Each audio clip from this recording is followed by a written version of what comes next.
Welcome to Beyond the Bio with me, Sophie Milliken. In this podcast series, we are going to be delving into all of the different ways that you can raise your professional profile. Today, I am joined by Jason Graystone.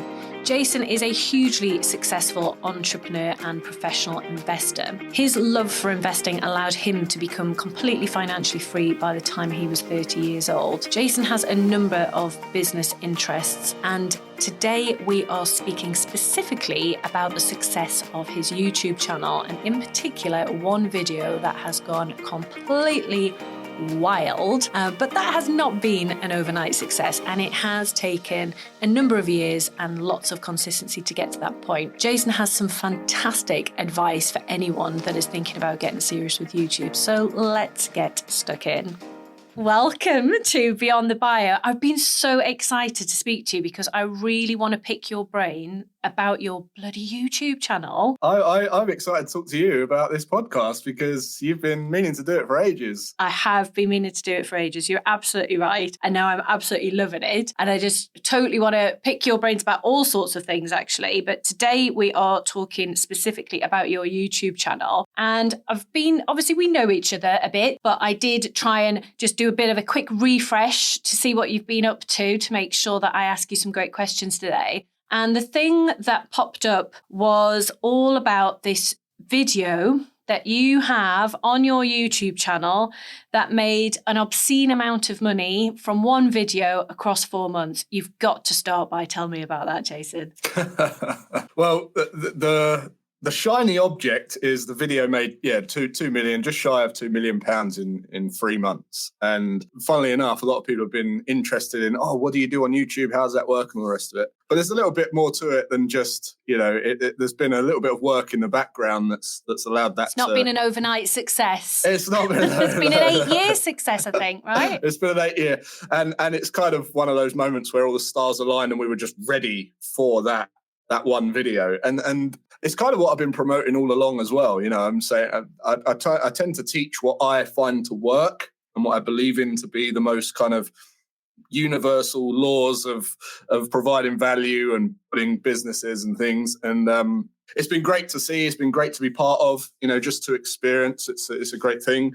But yeah, there's lots of things that go on in the background, which I'm sure we'll talk about in this podcast as to how. Did you know that particular video would do so well? Was it intentional? Do you know what? I you get asked that question a lot about, did you know that one was going to do well? Or there's a lot of stuff that you put out on social media and you think, bloody hell, that's a good thumbnail, or that's a good one. That's been edited well. And then they just flop. And then some of them you're like, it's really crappy. And then it does amazing. And you're like, well, I just don't know. I don't really know. But that one, the concept of it and the effort that went into it, I knew it would be well received. And at the beginning, it did get a large, 10,000, 12,000 views when I published it, but then it just went kind of dormant. And I thought, that's all right. 10,000 is not quite as good as I thought it would do.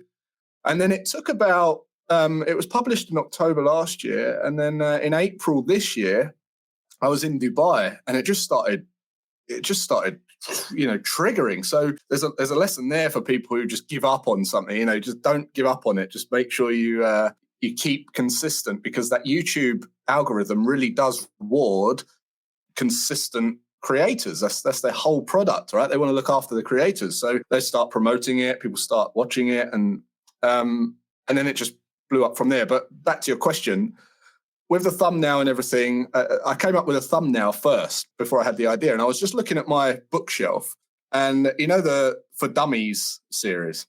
And I thought, I wonder if I would get away with using the For Dummies logo, but if I crossed it out somehow and kind of made it look like a For Dummies official video, but made it Trading for Dummies and crossed out the dummies and put beginners underneath. And I loved it. I loved the thumbnail. And it was a thumbnail that I thought, I would click on that, and this thumbnail, I was shrinking down to minuscule so I could see it. And I was looking at it with blurred eyes and I was really thinking, wow, this is bulletproof, this one.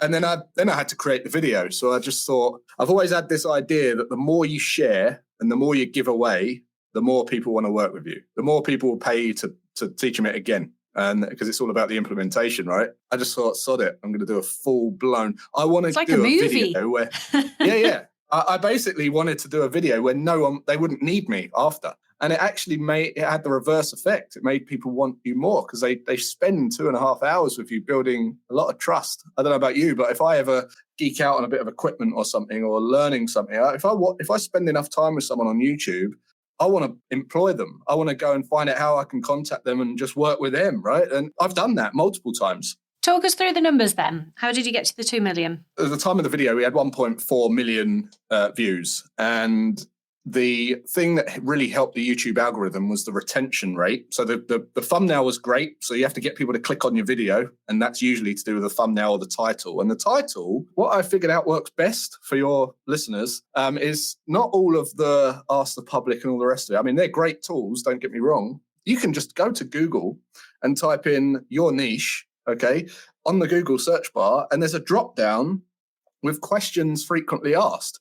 And if you click on one of those as a drop down, then click it back up, it adds more questions. And if you drop it down again, and it keeps multiplying these questions. So then you've got a bank of these amazing questions that people are literally typing into Google every month. And it's free. And you just copy and paste one of those as your title. Then you've got a good title. So you had a good thumbnail. People want to click on it. You can see the thumbnail if it's tiny or big. And then you've got a great title. Loads of people are clicking on it. The next thing's retention rate. You've just got to get them to stay for as long as possible to watch that video. It's a 2.5 hour video. And the average retention rate's about 1.5 hours. So they're watching this thing for a long time. So we had 14 million viewers, about 0.4%. At the end of that video, I say basically, look, if you got value from this and you want to go a step further, I'm running a 30-day trading challenge and it's only £297. So it's dirt cheap. Spend 30 days in a program that I built in the back end, which obviously took a lot of work to develop. And out of that 0.4%, which is about 5,600 people, 5,800 people, they bought that. So that immediately over those 3 months is like 1.66 million or something. The beautiful thing about that was there's no effort or sales, literally just all purely automated through what I call a value ramp in the background where people just walk themselves up this sales ramp because it's easy to do that. They're getting more value, spending a little bit of money, getting more value, spending a little bit more. And that's kind of the way that I structure my business ecosystem because I don't want to have big 25 grand sales conversations. That's just not it doesn't align with my personal philosophy on business. So that's what we did. And then out of those, that 0.4%, obviously those got even more value. And then we converted a higher amount of people, 5%, just 5% of those, which was about 280 people. They then bought another program, which was my Elite Trader program, which was £899 upsell. That's another £251,000 on top of that. And then obviously the ad rev is about 28 grand on YouTube. And then there was some kind of affiliate stuff. Plus 18% of the people that bought the Elite Trader program then went on to a monthly membership mastermind, which was £50 a month, which is about 2.5 grand a month of recurring revenue. So it all tallied up to about 1.95 million at the time of the analysis. It's gone up a bit now, but I'm sure it will plateau a little bit.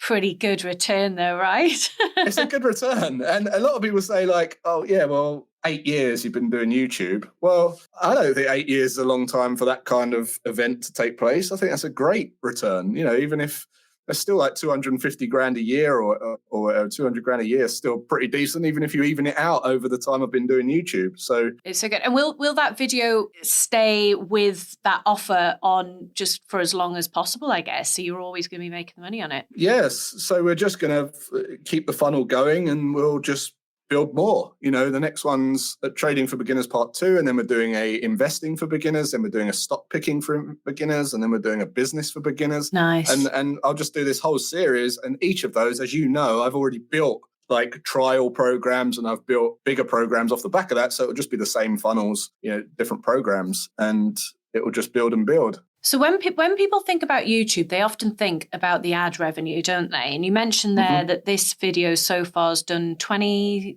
how much did you say? 20 something? 28,000. 28,000. Yeah. How does that relate to the rest of your channel more generally? Do you know what it's taking each month? Way higher. You know, the videos, that video is carrying my YouTube channel. I'm saying like, there's not a lot more my industry, it does depend on the industry. And my industry actually is a high cost per view ad rev because it's financial, right? So if you think of the people advertising on my channel, it's like banks and brokers. Yeah. So they can afford to spend more. So typically I'll get more than someone who does a fitness video and gets 1.7 million views on the fitness video might be about, I don't know, $1,000 or something. Whereas I'll get $10,000 on my video with the same. So it's a much higher cost per view, but the channel normally does $3 or $4 grand a month at the moment.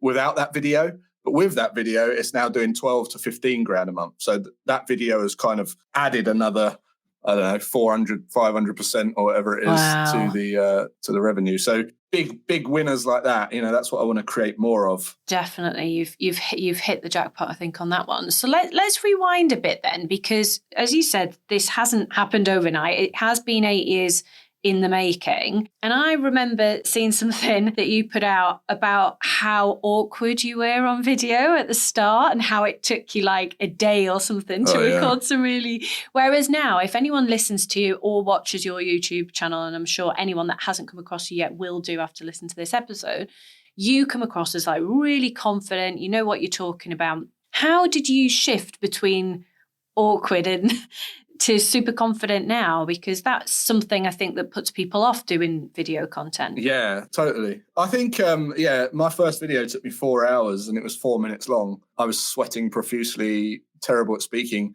So I've always known what I'm talking about. I just couldn't talk to camera. It's very, very weird. This is second nature now, but a light in your face and a camera, it's very, I never forget first time. It's very, very difficult and it's not natural at all. But practice, right? So if you do it, that's the worst it's going to be. The next one's going to be a bit better. And the next one's going to be a bit better until you do so many of these videos and social media posts and you get yourself out there. It's like any practice. It starts to unlock this subconscious like conduit of information that you can just release without thinking too much about the cameras and the lights. A bit like when you're driving, you don't think about the accelerator and the braking and the gear stick. You're just driving and you can have conversations. But back to your question there, that's a really interesting one because whenever I look at all like the goats on YouTube, the OGs of YouTube, what most people go on YouTube for is to find out how to do something. They want to learn something, right? But think about the people on there. They didn't have a YouTube to learn from. So at some point, you've got to actually geek out on something and share your knowledge, right? And they're the ones that get rewarded the most. So I've always said it's best to share as you learn, because that's what those goats were doing. Those OGs of YouTube were doing. They were learning it just off the fresh off the press and then sharing it straight away. That's where the first how-to video comes from. Someone has to read the manual. Someone has to go and break something or look stupid. Someone has to, stutter and all the rest of it, and lights go terrible. You just have to do that because that is the how-to. You're absolutely right. How long did it then take? So from that first awkward video, to how many do you think it took you to become all right or better or good? I think probably a good year of doing it. And how often were you putting them out over that year? I'm one of these people that just tries to, I've really put myself under like quite a bit of pressure to force myself to do something. Like, I'll give you an example. Like for tonight, I'm doing I'm running this big open mic night in a big venue around here. I've decided that I can't just get up and play. I'm going to figure out this loop station stuff and put together a one-man band and do that for the first time live in front of everyone. And it's just like, why can't you just get up and do a guitar? Because I feel like if I do it, then I've done it for the first time and it might be terrible, but the next time it will be better. And the next time it will be better. So I feel like I'm always getting better at talking and I'm always getting better at articulating what's in my head. But I felt like I got the most progress, not necessarily from YouTube, but talking raw. Because when you talk raw, you get direct feedback. It's not a polished, edited feedback. And I always take those comments, if they hurt, I see that as a mechanism for me, because if they hurt, it's something I don't like about it, right? So I'm like, oh yeah, I do need to work on that. And then once that was out the way, I don't care. I say I've got crap hair or crap teeth or whatever. That doesn't bother me. Do you get mean comments? Is that a thing for you? you always get haters, but haters only hurt you when it's something that you don't like about yourself. That's how I look at it. I don't really care if they call me ugly or whatever. Or do you get comments like that? Surely not. Probably not. But there's been things like oh, you don't know what you're talking about, and everyone's got an opinion. You're like 2.5 hour film that's had 1.4 million views says I do, mate. Yeah. With your numbers then, how long did it take you to get to the first 1,000 subscribers? Because that's always seen as a bit of a milestone for people starting out. Yeah, so that was the first milestone. I think there's you can monetize YouTube when I think it's 1,000 hours of watch time or 1,000 subs and something like that. I can't remember, but it was in the first year. 12 months took me to go to 1,000 subscribers, and then it took me another year to get to 4. And then I had another big video, which got me to about 30. And then another big video, got me to about 60. But it's taken 8 years to get to, I just hit my 100K plaque, and now it's going up exponentially. So it's going so fast, because even just sort of over the last week or so, I've been looking, and then it's been jumping up all the time. And you've got quite big plans, haven't you, for your numbers? I've got big plans. So as I say, the For Beginners series, basically I'm just going to share everything I know on my YouTube for free, but still keep the ecosystem of products in the back end. And what we're going to do with the ecosystem is just work closer on implementation. So hand-holding people and making sure that, they get the result. So yeah, YouTube, we're going all in on. I'm also considering starting other channels now. So I'll tell you a story. This is how cool it is, right? I got a Harley Davidson 2 years ago, a Sportster S.